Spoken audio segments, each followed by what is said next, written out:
Hello guys, welcome back to the channel and welcome back to Elite Wrestling. तो guys finally इस week का AEW company का Dynamite show हो चुका है खत्म और आज इस वीडियो के अंदर हम उसी के बारे में बात करने वाले हैं। और गाइस आज इस वीडियो के अंदर हम जानने वाले हैं कि इस वीक के डायनामाइट शो पर क्या हुआ और हमें इस वीक के डायनामाइट शो पर कौन कौन सी चीजें देखने को मिली है। और इस वीक के डायनामाइट शो की एंडिंग भी काफी कंफ्यूज करने वाली एंडिंग थी, इसीलिए इस वीक के डायनामाइट शो पर क्या हुआ ये सब बातें जानने के लिए ये वीडियो एकदम आखिर तक देखना। और ऐसे ही एडब्ल्यू कंपनी से रिलेटेड हर एक न्यूज, रूमर और अपडेट और एडब्ल्यू कंपनी के हर एक शो का रिव्यू पाने के लिए हमारे चैनल को सब्सक्राइब करना मत भूलना। पर गाइस अब ज्यादा देर न लगाते हुए चलिए ये वीडियो शुरू करते हैं और जानते हैं कि इस वीक के डायनामाइट शो पर क्या हुआ और हमें इस वीक के डायनामाइट शो पर कौन कौन सी चीजें देखने को मिली है। तो गाइस इस वीक के डायनामाइट शो की शुरुआत एडब्ल्यू कंपनी के मेंस डिवीजन से एक नॉर्मल 1-on-1 मैच से हुई, जहां पर Samoa Joe oven heart cup tournament के क्वार्टर फाइनल्स मैच के अंदर अपने ओपोनेंट यानी कि जोकर कार्ड सुपरस्टार को फेस कर रहे थे। जो सुपरस्टार कौन था ये एडब्ल्यू ने अब तक रिवील नहीं किया था, पर गाइस सरप्राइजिंगली सुपरस्टार कोई और नहीं बल्कि farmer WWE superstar John Morrison यानी कि जॉनी इलीट थे।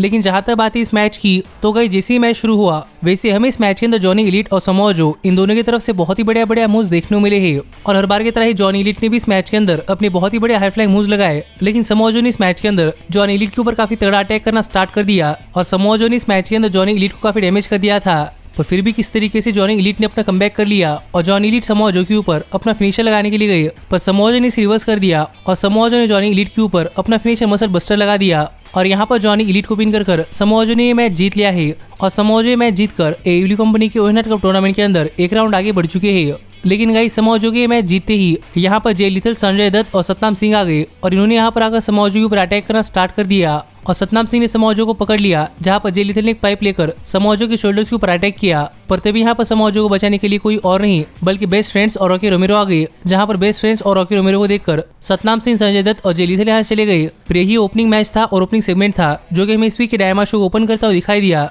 पर इसके बाद हमने डायनामाइट शो पर देखा कि बैकस्टेज में लेक्सी जेफ हार्डी का इंटरव्यू ले रही थी और यहाँ पर बातें करते हुए लेक्सी ने बताया कि लास्ट वीक की ब्रूटल मैच के बाद इस वीक जेफ हार्डी को रेसल करने के लिए क्लियर कर दिया गया है और इस वीक जेफ हार्डी अपना मैच रेसल कर सकते हैं, जिसके ऊपर जेफ हार्डी थैंक यू कह ही रहे थे। लेकिन तभी यहाँ पर यंग बक्स आ गए और यहाँ पर आकर जेफ हार्डी से बातें करते हुए यंग बक्स ने कहा कि यंग बक्स ने देखा है कि जेफ हार्डी काफी सालों से ये सब चीजें कर रहे हैं और यहाँ पर यंग बक्स नहीं चाहते कि जेफ हार्डी एडब्ल्यू कंपनी अंदर आने के बाद इंजर्ड हो जाए, इसलिए यहाँ पर यंग बक्स चाहते थे कि जेफ हार्डी इस वीक नाइट ऑफ ले, क्योंकि इस वीक उनका मैच किसी और के खिलाफ नहीं बल्कि एडम कोल के खिलाफ था, जो देखा जाए तो यंग बक्स के दोस्त थे। इसलिए यहाँ पर एडम कोल को प्रोटेक्ट करने के लिए यंग बक्स कह रहे थे कि जेफ हार्डी को नाइट ऑफ लेनी चाहिए। पर यहीं पर बात करते हुए मैट हार्डी ने कहा कि जेफ हार्डी ओरिजिनल हार्डी है, यंग बक्स की तरह हार्डी की कॉपी नहीं, इसीलिए जेफ हार्डी इस वीक के डायनामाइट शो पर अपना मैच रेसल करने वाले हैं। जो बात यहाँ पर मैट हार्डी ने कही और जेफ हार्डी भी मैच रेसल करने के लिए मान गए, पर यंग बक्स से देखकर काफी गुस्सा थे कि हार्डीज यहाँ पर यंग बक्स की बात नहीं मान रहे और देखकर यंग बक्स यहाँ चले गए, जिससे अब देखने के लिए इंटरेस्ट आ चुका था कि इस वीक के डायनामाइट शो के मेन इवेंट के अंदर क्या होता है, क्या वहाँ पर उस मैच के अंदर यंग बक्स आते हैं या नहीं। पर इसके बाद हमने डायनामाइट शो पर देखा कि सीएम पंक ने कॉमेडी टेबल ज्वाइन किया,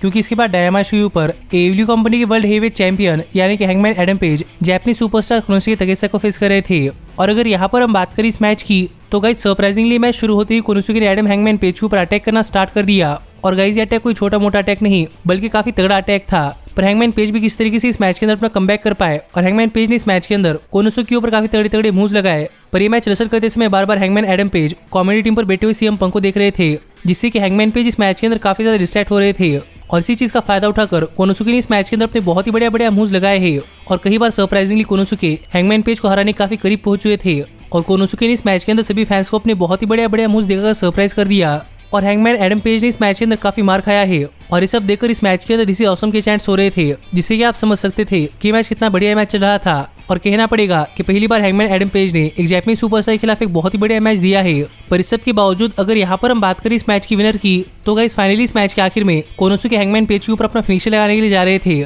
लेकिन हैंगमैन पेज ने इसे रिवर्स कर दिया और हैंगमैन पेज ने कोनोसुके के ऊपर अपना फिनिशर बकशॉट लैरिएट लगा दिया। लेकिन गाइस जैसे कि मैंने आपसे कहा था वैसे यहाँ पर हैंगमैन पेज ने कोनोसुके को पिन नहीं किया, बल्कि हैंगमैन पेज ने कोनोसुके के ऊपर सीएम पंक का फिनिशर यानी कि जीटीएस लगा दिया, जो देखकर सीएम पंक काफी सरप्राइज थे। और यहाँ पर कोनोसुके को पिन कर हैंगमैन एडम पेज ने मैच जीत लिया है, जो देखकर सीएम पंक हंसते हुए कह रहे थे कि सीएम पंक को पता था कि हैंगमैन पेज ये सब करने वाले हैं। पर इसके बाद सरप्राइजिंगली सीएम पंक खड़े होकर रैंप के ऊपर गए और वहां पर सीएम पंक इस तरीके से सेलिब्रेट कर रहे थे कि मानो सीएम पंक अपना मैच जीत गए हैं, जो देखकर सभी फैंस सीएम पंक के लिए चीयर कर रहे थे। पर हैंगमैन पेज के वर्ल्ड चैंपियनशिप दिखाते ही सभी फैंस ने हैंगमैन पेज को चीयर करना स्टार्ट कर दिया और यहाँ पर देखने में ऐसा लग रहा था कि यहाँ पर कोई पॉपुलैरिटी कॉन्टेस्ट चल रहा है। पर finally hangman Adam page CM Punk के सामने गए और मुझे लग रहा था कि हमें प्रॉब्लम इन दोनों सुपरस्टार्स के बीच में एक ब्रॉल देखने को मिल सकता है, पर surprisingly hangman Adam page CM Punk को छोड़कर यहाँ चले गए। पर इसके बाद हमें डायनामाइट शो पर फ्लेगो डेल सोल का एक बैकस्टेज सेगमेंट देखने को मिला, जहां पर बातें करते हुए फ्लेगो डेल सोल ने कहा कि मैलेकाई ब्लैक और हाउस ऑफ ब्लैक ने फ्लेगो डेल सोल के ऊपर अटैक किया है और फ्लेगो डेल सोल अटैक नहीं भूले हैं, इसलिए फ्लेगो डेल सोल मैलेकाई ब्लैक और हाउस ऑफ ब्लैक के ऊपर अटैक करने के लिए आने वाले हैं। लेकिन इस बार फ्लेगो डेल सोल अकेले नहीं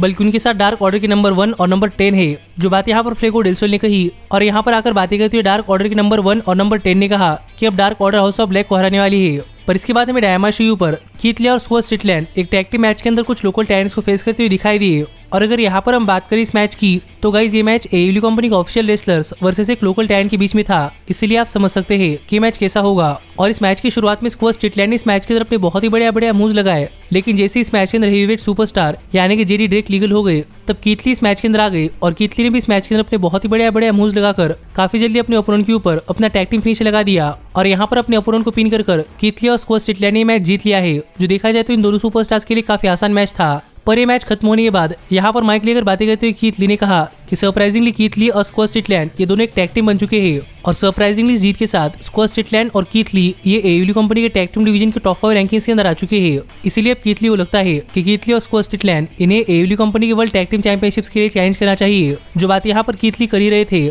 लेकिन तभी यहाँ पर रिकी स्टार्स और पावर ऑफ सॉब्स आ गए और यहाँ पर आकर बातें करते हुए रिकी स्टार्स और पावर ऑफ सॉब्स ने कहा कि रिकी स्टार्स और पावर ऑफ सॉब्स इन्होंने पहले स्कॉट स्ट्रिकलैंड और कीथ ली को हरा दिया है और हाल ही में रिकी स्टार्स ने AEW कंपनी के वर्ल्ड टैग टीम चैंपियंस के 1 हाफ यानी कि जंगल बॉय को भी हरा दिया है। इसीलिए रिकी स्टार्स और पावर ऑफ सॉब्स चाहते हैं कि उन्हें AEW कंपनी के वर्ल्ड टैग टीम चैंपियनशिप्स के लिए मौका मिले। जो बात यहाँ पर रिकी स्टार्स और पावर ऑफ सॉब्स ने कही और स्कॉट स्ट्रिकलैंड इसका जवाब दे ही रहे थे, लेकिन तभी यहाँ पर जुरासिक एक्सप्रेस और क्रिश्चियन केज आ गए और यहाँ पर आकर बातें करते हुए जुरासिक एक्सप्रेस और क्रिश्चियन केज ने कहा कि यहाँ पर सभी लोग मौजूद है। पहले तो वो जिन्होंने जंगल बॉय को एक मैच के अंदर हराया है और दूसरे वो जिसकी वजह से जंगल बॉय अपना मैच हार चुके हैं यानी कि रिकी स्टार्स और स्कॉट स्ट्रिकलैंड। और इसीलिए यहाँ पर बात करते हुए क्रिश्चियन केज ने कहा कि यहाँ पर क्रिश्चियन केज चाहते हैं कि जुरासिक एक्सप्रेस को इन दोनों खिलाफ एक साथ ही बदला मिल जाए। इसलिए यहाँ पर क्रिश्चियन केज ने जुरासिक एक्सप्रेस के तौर पर रिकी स्टार्स और पावर ऑफ सॉब्स और कीथ ली और स्कॉट स्ट्रिकलैंड इन दोनों को एक 3-वे टैग टीम मैच के लिए चैलेंज कर दिया है। पर इससे पहले क्रिश्चियन केज चाहते हैं कि जंगल बॉय, रिकी स्टार्स और स्कॉट स्ट्रिकलैंड इन तीनों के बीच में एक ट्रिपल थ्रेट मैच हो जाए। जो बात यहाँ पर क्रिश्चियन केज ने कही। पर इसके बाद हमें डायमंड शो के बैकस्टेज में देखा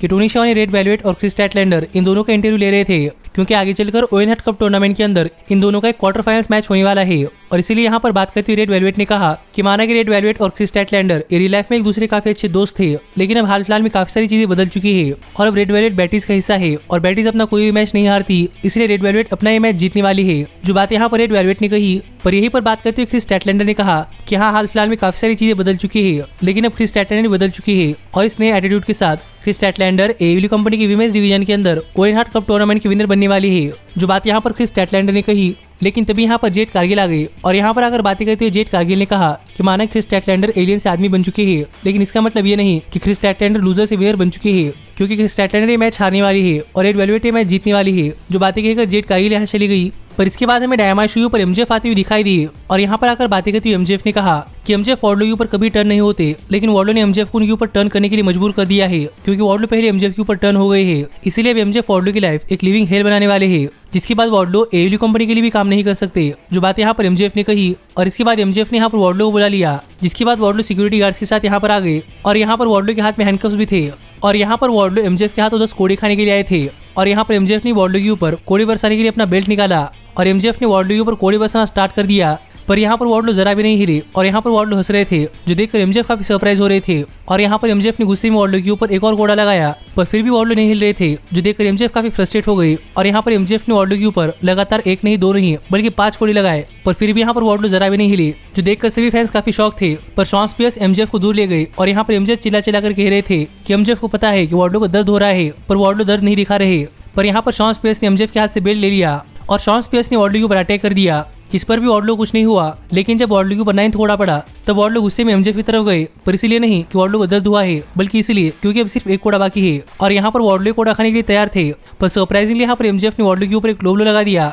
और इसके बाद MJF ने वार्डलो के ऊपर और 10 कोड़े बरसाए और यहाँ पर शॉन स्पियर्स और MJF इन दोनों ने मिलकर वार्डलो के ऊपर काफी तगड़ा अटैक करना स्टार्ट कर दिया, जहाँ पर MJF ने अपनी डायमंड रिंग लेकर वार्डलो के ऊपर अटैक कर दिया और शॉन स्पियर्स ने भी वार्डलो के ऊपर अपना फिनिशर C4 लगा दिया, जिसके बाद सरप्राइजिंगली यहाँ पर शॉन स्पियर्स ने वार्डलो को पिन कर दिया और MJF ने 3 काउंट कर दिया और इसी के साथ ये सेगमेंट खत्म हुआ, जहाँ पर इस सेगमेंट के आखिर में MJF ने वार्डलो के ऊपर काफी तगड़ा अटैक कर दिया है। पर इसके बाद हमें इस वीक के डायमंड शो पर रोपंगी वाइज के लिए एक बेस्ट सेगमेंट देखने को मिला, जहाँ पर बातें करते हुए रोपंगी वाइज ने कहा कि रोपंगी वाइस काफी जल्दी रिंग ऑफ ऑनर कंपनी की world tag team championship, impact wrestling की वर्ल्ड टैग टीम चैंपियनशिप और एडब्ल्यू कंपनी की वर्ल्ड टैग टीम चैंपियनशिप किसी भी चैंपियनशिप जीतने के लिए आने वाले हैं। लेकिन इसके बाद हमें डायमंड शो पर ओवेन हार्ट कप टूर्नामेंट का एक और क्वार्टर फाइनल्स मैच देखने को मिला, जहां पर काइल ओराइली रे फिनिक्स को फेस कर रहे थे। और अगर यहाँ पर हम बात करें इस मैच की, तो गाइस माना कि ये दोनों ही सुपरस्टार्स एक टैग टीम सुपरस्टार्स है, पर इसके बावजूद भी इन दोनों ही सुपरस्टार्स ने इस सिंगल्स मैच एक बहुत ही बढ़िया मैच दिया है, जहाँ पर इस सिंगल्स मैच के अंदर काइल ओराइली और रे फिनिक्स इन दोनों ने अपने बहुत ही बढ़िया मूव्स लगाए हैं। और रे फिनिक्स तो बहुत ही बढ़िया हाई फ्लाइंग मूव्स लगाते हैं, लेकिन काइल ओराइली ने भी इस मैच के अंदर अपने काफी खतरनाक स्ट्राइक्स लगाए, जो काफी ब्रूटल और काफी विशियस थे। और इन स्ट्राइक्स के चलते एक टाइम के लिए रे फिनिक्स इस मैच के अंदर खड़े भी नहीं हो पा रहे थे, जिससे कि आप समझ सकते हैं कि स्ट्राइक्स कितने खतरनाक थे। और इस पूरी के पूरे मैच के अंदर काइल ओराइली रे फिनिक्स के इंजर्ड हाथ के ऊपर टारगेट कर रहे थे। पर इस सब के बावजूद अगर यहाँ पर हम बात करें इस मैच की विनर की, तो फाइनली इस मैच के आखिर में रे फिनिक्स काइल ओराइली को फिनिश लगाने के लिए गए, लेकिन काइल ओराइली ने रिवर्स कर दिया और काइल ओराइली ने रे फिनिक्स के इंजर्ड हाथ के ऊपर ही अपना सबमिशन मूव लगा दिया, जो रे फिनिक्स सहन नहीं कर पाए। और यहाँ पर रे फिनिक्स टैप आउट कर दिया, जिससे काइल ओराइली मैच जीत चुके हैं और काइल ओराइली एडब्ल्यू कंपनी के ओवेन हार्ट कप टूर्नामेंट के अंदर एक राउंड आगे बढ़ चुके हैं। पर इसके बाद हमें डायमंड शो पर देखा कि यहाँ पर ब्लैकपूल कॉम्बैट क्लब यानी कि जॉन मॉक्सली, ब्रायन डेनिसन और एडी किंगस्टन और सैंटाना और ओटिस आए थे, क्योंकि यहाँ पर क्रिस जेरिको को विलियम रिगल को कन्फ्रंट करना था। जिसके बाद यहाँ पर क्रिस जेरिको भी आ गए और यहाँ पर बातें करते हुए क्रिस जेरिको ने सबसे पहले विलियम रिगल और ब्लैकपूल कॉम्बैट क्लब की बेइज्जती करना स्टार्ट कर दिया, जहाँ पर क्रिस जेरिको ने विलियम रिगल से कहा कि जेरिको को लग रहा था कि प्रॉब्ली विलियम रिगल मर चुके होंगे, पर ऐसा नहीं हुआ। सैंटाना और ओटिस को पता है कि सैंटाना और ओटिस ने आज तक जितना भी कमाया है वो सब क्रिस जेरिको की वजह से है। एडी किंगस्टन का तो क्रिस जेरिको ने मुंह जला दिया है। और जहां तक बात है ब्रायन डेनिसन की, तो अगर ब्रायन डेनिसन जॉन मॉक्सली के साथ रहते हैं, तो फिर ब्रायन डेनिसन को भी जॉन मॉक्सली की तरह अल्कोहल रिहैब सेंटर के अंदर जाना पड़ेगा। जो सब बातें कहकर यहाँ पर क्रिस जेरिको ने सभी सुपरस्टार्स की इंसल्ट कर दी। और यहाँ पर क्रिस जेरिको का कहना था कि लास्ट वीक जो जेरिको ऑपरेशन सोसाइटी के ऊपर अटैक हुआ है, वो अटैक विलियम रिगल ने सेट किया था। लेकिन यहीं पर बात करते हुए विलियम रिगल ने कहा कि माना कि ये सब सच है, लेकिन इसके साथ एक और बात सच है जो कि आज तक विलियम रिगल ने क्रिस जेरिको को नहीं बताई। और वो बात यह है कि जब भी विलियम रिगल और क्रिस जेरिको एक साथ एक ही रेसलिंग कंपनी के अंदर होते हैं, तो जब कभी क्रिस जेरिको रेसलिंग मैच होता है, तो विलियम रिगल बैकस्टेज में क्रिस जेरिको के कपड़ों के अंदर जाकर क्रिस जेरिको और टूथब्रश लेते हैं और उससे अपना पिछवाड़ा साफ करते हैं। और एक काफी बड़ा सीक्रेट था जो कि आज विलियम रिगल ने बता दिया है, जो बात यहाँ पर विलियम रिगल ने कही। और ये बातें सुनकर क्रिस जेरिको काफी हैरान थे, क्योंकि आज तक क्रिस जेरिको अपनी उसी ब्रश से ब्रश करते थे। पर डेनियल गार्सिया माइक लेकर बातें करते हुए कह रहे थे कि ये सब झूठ है। लेकिन यहीं पर बात करते विलियम रिगल ने कहा कि नहीं, ये सब सच है। और आज विलियम रिगल ने डेनियल गार्सिया का ब्रश इस्तेमाल किया है, जो बातें सुनकर डेनियल गार्सिया भी काफी नाराज थे। और यहाँ पर बात करते जेरिको ने कहा कि ये सब बातें साइड में छोड़ी जाए, क्योंकि जेरिको को पता है कि विलियम रिगल ये सब क्यों कर रहे हैं। विलियम रिगल चाहते हैं कि जेरिको ऑपरेशन सोसाइटी और ब्लैकपूल कॉम्बैट क्लब और एडी किंगस्टन और सैंटाना और ओटिस इनके बीच में एक टैग टीम मैच हो जाए। तो इसीलिए यहाँ पर क्रिस जेरिको कह रहे थे कि Chris Jericho Eddie Kingston, Santana और ओटिस और ब्लैकपूल कॉम्बैट क्लब के खिलाफ एक स्टेडियम स्टैम्पेड मैच हासिल करने के लिए तैयार है, क्योंकि वो मैच जेरिको ऑपरेशन सोसाइटी यानी कि स्पोर्ट्स एंटर के लिए सूट करता है। लेकिन यहीं पर माइक लेकर बातें करते हुए जॉन मॉक्सली ने कहा कि मॉक्सली को स्टेडियम स्टैम्पेड जैसी सिनेमैटिक चीज नहीं करने वाले, मॉक्सली को एक रियल फाइट चाहिए। और मॉक्सली चाहते हैं कि Blackpool Combat club, Eddie Kingston और सैंटाना और ओटिस और जेरिको ऑपरेशन सोसाइटी इनके बीच में एक एनआरकी मैच हो जाए। और यहीं पर माइक लेकर बातें करते हुए जेरिको, ब्रायन डेनिसन और एडी किंगस्टन इन दोनों को एक दूसरे के खिलाफ भड़का रहे थे। और जेरिको कह रहे थे कि ब्रायन डेनिसन एडी किंगस्टन के पीछे एडी किंगस्टन की फैमिली के बारे में भला बुरा कहते हैं और एडी किंगस्टन ब्रायन डेनिसन की पीठ पीछे वही करते हैं। और जेरिको यहाँ पर ट्राई कर रहे थे, पर इसका कुछ असर नहीं हो रहा था। और यहीं पर माइक लेकर बातें करते हुए एडी किंगस्टन ने कहा कि एडी किंगस्टन इन सब चीजों के लिए वेट नहीं करना चाहते। और यहाँ पर एडी किंगस्टन क्रिस जेरिको पर अटैक करना चाहते हैं, इसलिए एडी किंगस्टन चाहते हैं कि जेरिको रिंग के अंदर आ जाए। जो बात यहाँ पर एडी किंगस्टन ने कही, पर हमेशा की तरह ही क्रिस जेरिको और जेरिको ऑपरेशन सोसाइटी यहाँ पर अरीना छोड़कर चली गई, जो देखकर एडी किंगस्टन ने कहा कि अगर जेरिको एडी किंगस्टन से दूर भागते हैं, तो फिर एडी किंगस्टन जेरिको के पीछे आने वाले हैं। जो बातें कहकर एडी किंगस्टन जेरिको के पीछे जा रहे थे, पर ब्रायन डेनिसन ने एडी किंगस्टन को रोक लिया, क्योंकि प्रॉब्ली क्रिस जेरिको ट्रैप भी हो सकता है। पर ब्रायन एडी किंगस्टन को रोक रहे हैं, ये देखकर एडी किंगस्टन काफी गुस्सा थे। और हमें यहाँ पर एडी किंगस्टन और ब्रायन एक दूसरे के ऊपर जाते हुए दिखाई दिए, पर सैंटाना और ओटिस और जॉन मॉक्सली इन दोनों को शांत कर दिया। पर इसके बाद हमें डायमंड शो पर देखा कि बैकस्टेज सेगमेंट के अंदर बात करते हुए मैट सैडल और डांटे मार्टिन कह रहे थे कि सैंटाना और ओटिस और ब्लैकपूल कॉम्बैट क्लब और एडी किंगस्टन इनके पास कोऑर्डिनेशन नहीं है और इन्हें नहीं पता कि एक टैग टीम कैसी होती है, इसलिए इनको दिखाने के लिए कि एक टैग टीम कैसी होती है और इनके जीरो कोऑर्डिनेशन का फायदा उठाकर इनको एक मैच के अंदर हराने के लिए यहाँ पर मैट सैडल और डांटे मार्टिन इन दोनों ने सैंटाना और ओटिस और ब्लैकपूल कॉम्बैट क्लब इन दोनों की टीम के किसी भी दो मेंबर को एक टैग टीम मैच के लिए चैलेंज कर दिया है। लेकिन इसके बाद हमें डायमंड के ऊपर डॉक्टर विट बेकर अपने ओवेन हार्ट कप टूर्नामेंट की मैच के लिए आती हुई दिखाई दी, जहां पर फिर एक बार डॉक्टर विट बेकर एक जोकर कार्ड सुपरस्टार को फेस कर रही थी। और हमें यहाँ पर नहीं पता था कि जोकर कार्ड सुपरस्टार कौन है, पर guys surprisingly joker card superstar कोई और नहीं बल्कि इससे पहले भी एडब्ल्यू कंपनी के शोज के ऊपर आई हुई सुपरस्टार यानी कि माकी ईतो थी, जो कि जापान की काफी बढ़िया रेसलर है। और माकी ईतो ने इस वीक के डायमंड शो पर एडब्ल्यू कंपनी ने अपना रिटर्न कर लिया, जहां पर अपने रिटर्न मैच के अंदर माकी ईतो डॉक्टर विट बेकर को फेस कर रही थी। और इससे पहले माकी ईतो और डॉक्टर विट बेकर एक टैग टीम के अंदर काम कर चुके थे, इसलिए यहाँ पर डॉक्टर विट बेकर और माकी ईतो ये एक दूसरे काफी अच्छे दोस्त थे। इसलिए मैच शुरू होने से पहले ही डॉक्टर विट बेकर और माकी ईतो इन दोनों ने एक दूसरे को गले लगा लिया। और यहाँ पर डॉक्टर विट बेकर ने माकीतो कहा कि माकीतो लेट जाए और डॉक्टर विट बेकर माकीतो को पिन कर लेंगी, जिससे कि डॉक्टर विट बेकर ये मैच जीत सकती है, जिसके लिए माकीतो मान गई और माकीतो यहाँ पर लेट गई। पर सरप्राइजिंगली यहाँ पर माकीतो ने डॉक्टर विट बेकर के ऊपर एक रोल अप पिन कर दिया, जिस पर डॉक्टर विट बेकर किस तरह से आउट कर पाए, जिससे हम समझ सकते हैं कि यहाँ पर माकीतो मैच जीतने के लिए कुछ भी कर सकती है। और ये देखकर डॉक्टर विट बेकर ने माकीतो के ऊपर अटैक करना स्टार्ट कर दिया, जहाँ पर माकीतो ने हमेशा की तरह रोना स्टार्ट कर दिया, जो देखा जाए तो काफी फनी था। पर माकीतो ने डॉक्टर विट बेकर को मिडिल फिंगर दिखाई, जिसके बाद हमें इन दोनों सुपरस्टार्स के बीच में ये मैच एक काफी बढ़िया मैच देखने को मिला है। और यहाँ पर फैंस भी माकीतो को देखकर काफी एक्साइटेड थे, क्योंकि सच में माकीतो एक बहुत ही बड़ा रेसलर है। और इस मैच के अंदर डॉक्टर विट बेकर ने माकीतो के ऊपर काफी तगड़ा अटैक करना स्टार्ट कर दिया, जहां पर माकीतो खुद भी अटैक खा रही थी, जिससे कि वो अपने आप को पंप अप कर पाए। और ये देखकर डॉक्टर विट बेकर डर रही थी, जिससे कि आप समझ सकते हैं कि ये कितना फनी और कितना एंटरटेनिंग मैच था। पर इस मैच के बाद अगर यहाँ पर हम बात करें इस मैच की विनर की, तो गाइस फाइनली इस मैच के आखिर में माकीतो ने डॉक्टर विट बेकर के ऊपर अपना फिनिशर लगा दिया, लेकिन विट बेकर यहाँ पर किक आउट कर पाए। और फाइनली डॉक्टर विट बेकर ने माकीतो के ऊपर अपना सबमिशन मूव यानी कि लॉकजॉ लगा दिया, और यहाँ पर सबमिशन के साथ डॉक्टर विट बेकर ने मैच जीत लिया है।